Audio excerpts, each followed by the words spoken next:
I am credited with being one of the hardest workers, and perhaps I am, if thought as the equivalent of labor, for I have devoted to it almost all of my waking hours.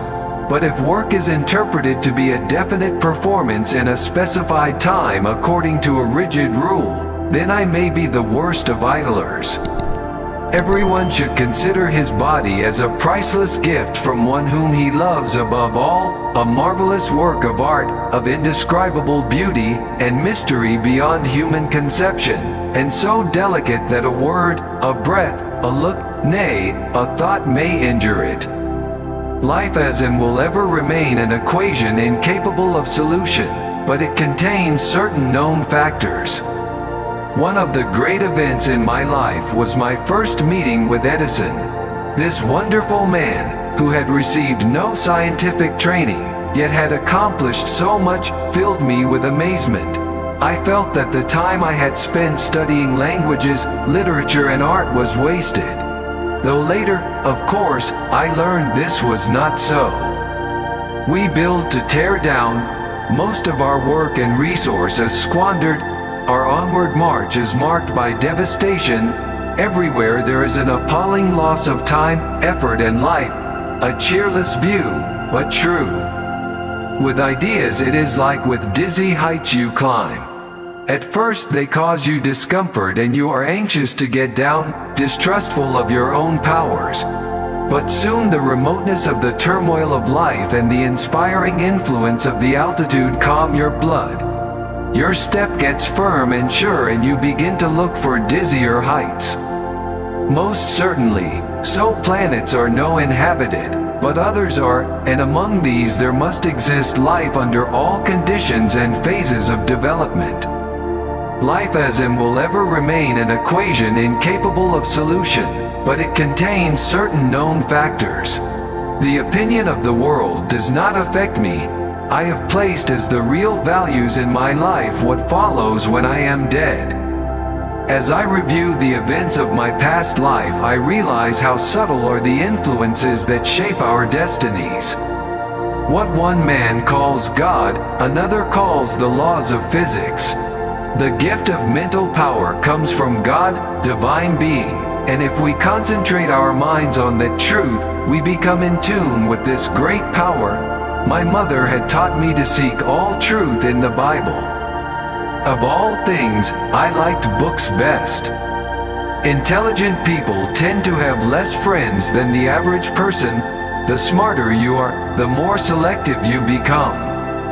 Every living being is an engine geared to the wheelwork of the universe.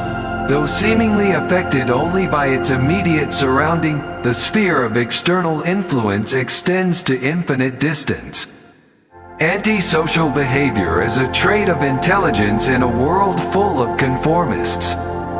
If the genius of invention were to reveal tomorrow the secret of immortality, of eternal beauty and youth, for which all humanity is aching, the same inexorable agents which prevent a mass from changing suddenly its velocity would likewise resist the force of the new knowledge until time gradually modifies human thought. The scientific man does not aim at an immediate result. He does not expect that his advanced ideas will be readily taken up. His duty is to lay the foundation for those who are to come, and point the way. Instinct is something which transcends knowledge. We have, undoubtedly, certain finer fibers that enable us to perceive truths when logical deduction, or any other willful effort of the brain, is futile.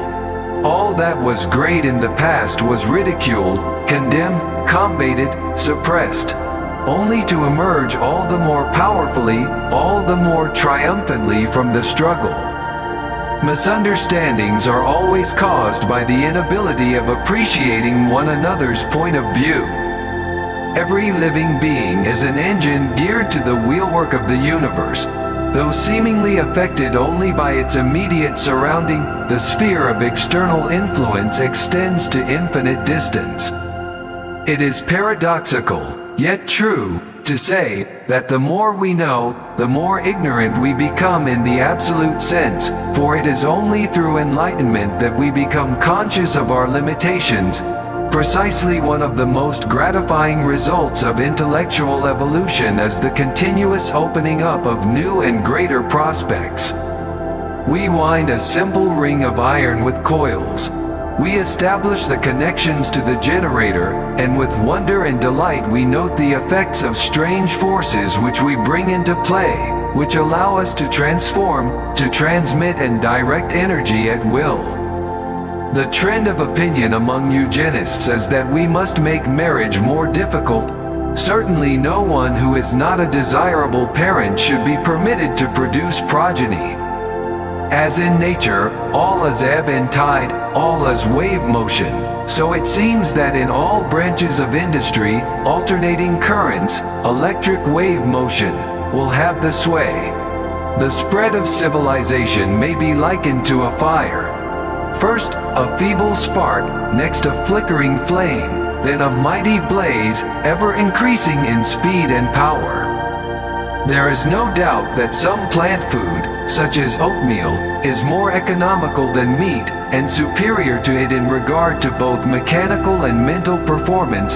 Such food, moreover, taxes our digestive organs decidedly less, and, in making us more contented and sociable, produces an amount of good difficult to estimate.